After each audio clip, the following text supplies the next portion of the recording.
El artículo 2119 es el que consagra los modos para adquirir el derecho de superficie y lo hace mediante una remisión.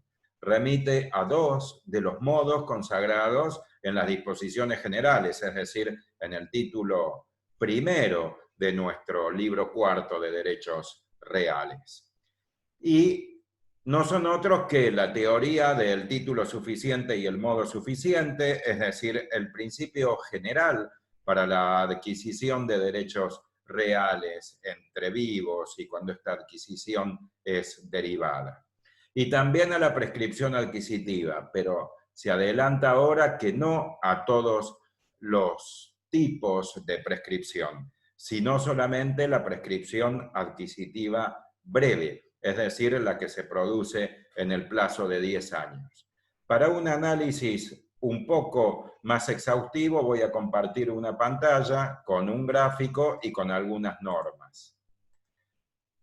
Se observa entonces, como se dijo, que el artículo 2119 consagra los modos de adquisición del derecho de superficie y dispone que el derecho se constituye por contrato y también por prescripción breve.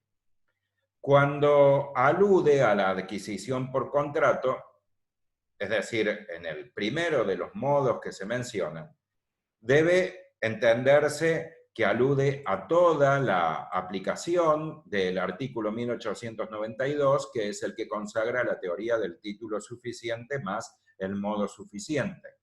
Es decir, que debe entenderse que para adquirir el derecho real bajo estudio, el derecho real de superficie, debe cumplirse con ambos pasos, ¿sí? Debe reunirse la conjunción del título suficiente más el modo suficiente.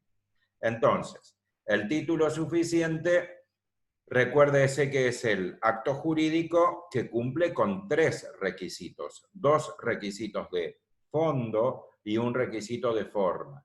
Y el modo suficiente también es en su naturaleza el acto jurídico porque es la tradición y debe cumplir con los dos requisitos de fondo también, que son los mismos, y con el requisito de forma. Entonces, se comienza por analizar los requisitos del título suficiente.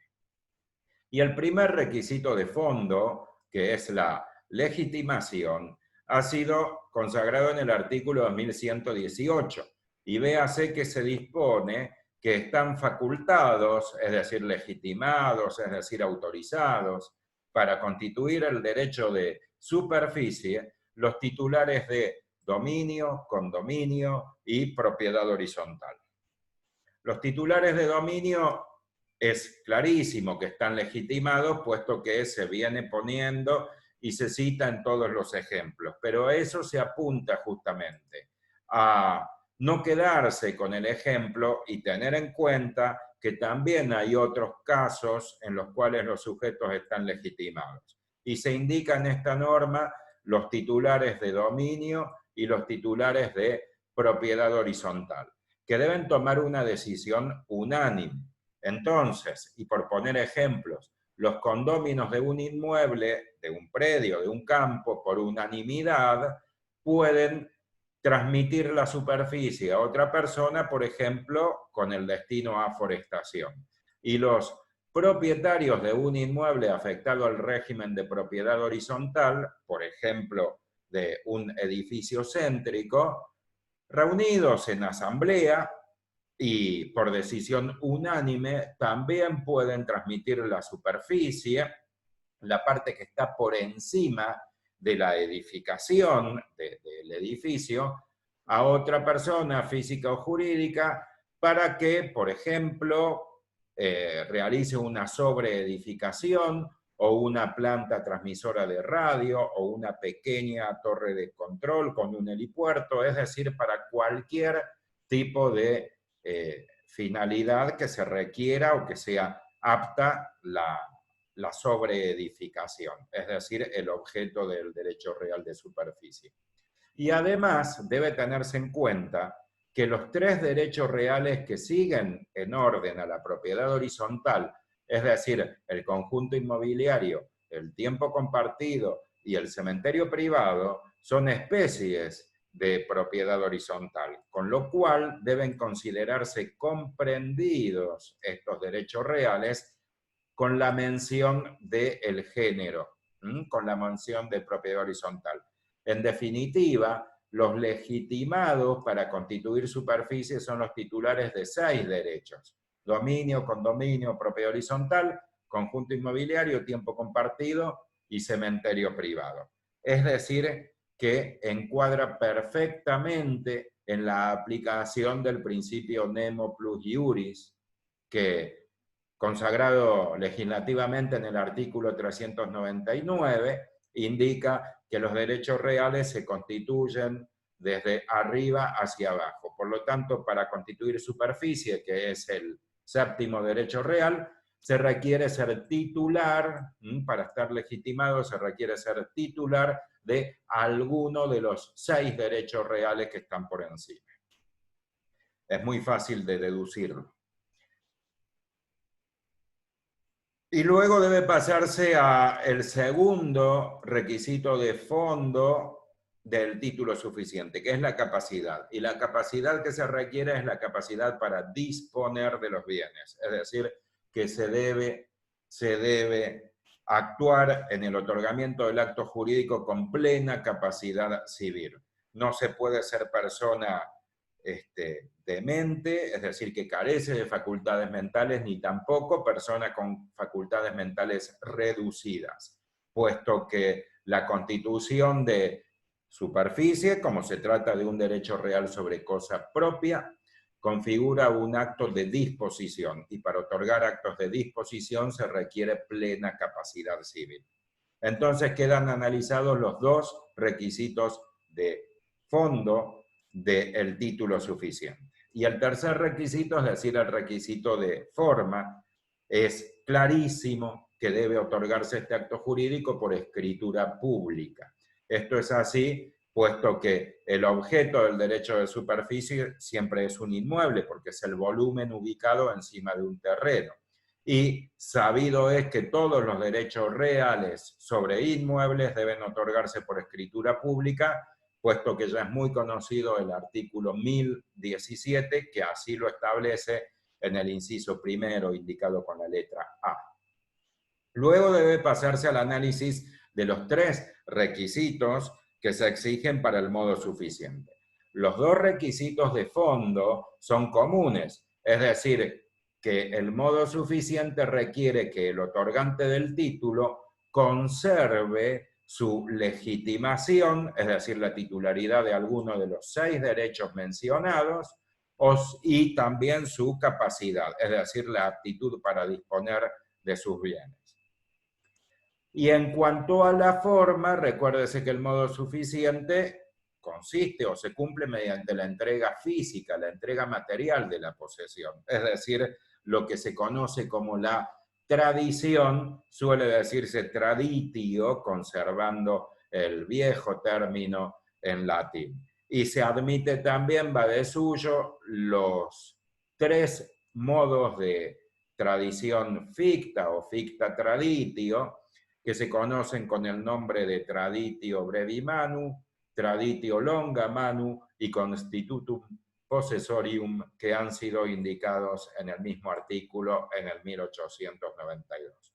Entonces, resumiendo esta primera parte, con la unión del título suficiente más el modo suficiente, y cada uno de estos elementos debe cumplir con los 3 requisitos, en esa oportunidad entonces el sujeto se convierte en titular del derecho real y por lo tanto comienza a producirse el efecto jurídico que consiste en la posibilidad de ejercer las facultades, la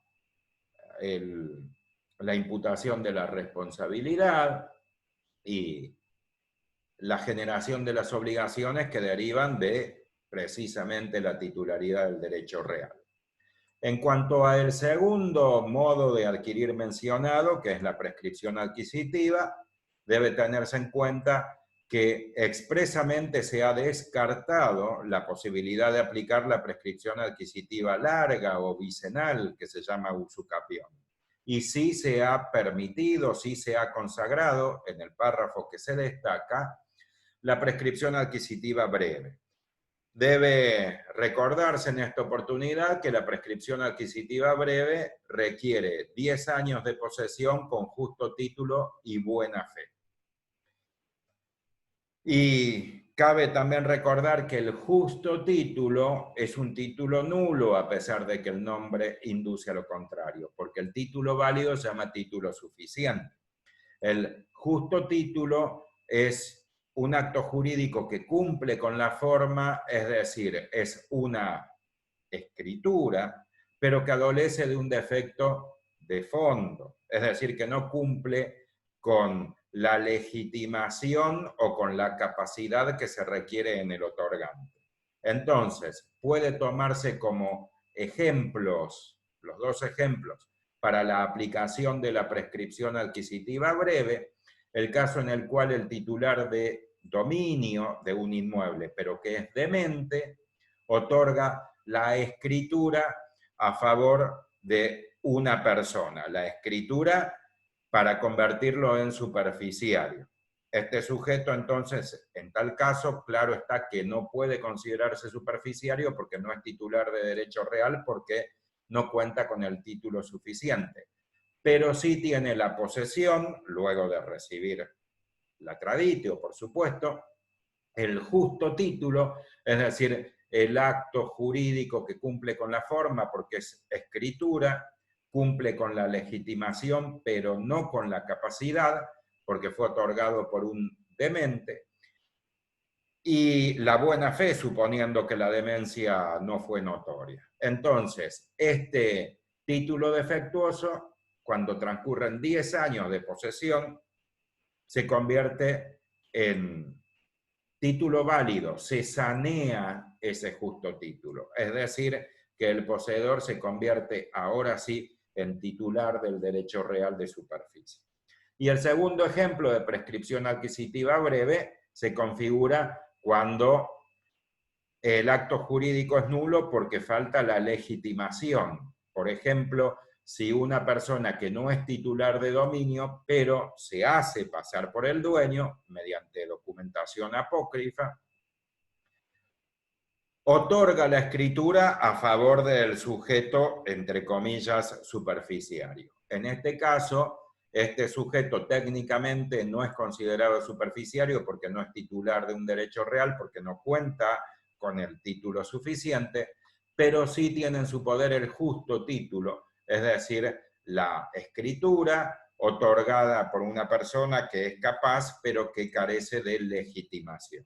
Y en la hipótesis también cuenta con la buena fe. Con lo cual, transcurrido 10 años de posesión con justo título y con buena fe, ese justo título se sanea, comienza la producción de sus efectos jurídicos y ahora este poseedor se convierte efectivamente en titular del derecho real de superficie por aplicación, repito, en los dos casos de la prescripción adquisitiva breve que ha sido consagrada en el artículo 1898. En esta norma se consagra tanto para muebles como para inmuebles, pero claro está que al derecho real de superficie se aplica solamente los dos casos referidos a los inmuebles, es decir, los dos casos que se colocaron como ejemplo en los cuales se adquiere el derecho real a los 10 años con justo título y buena fe.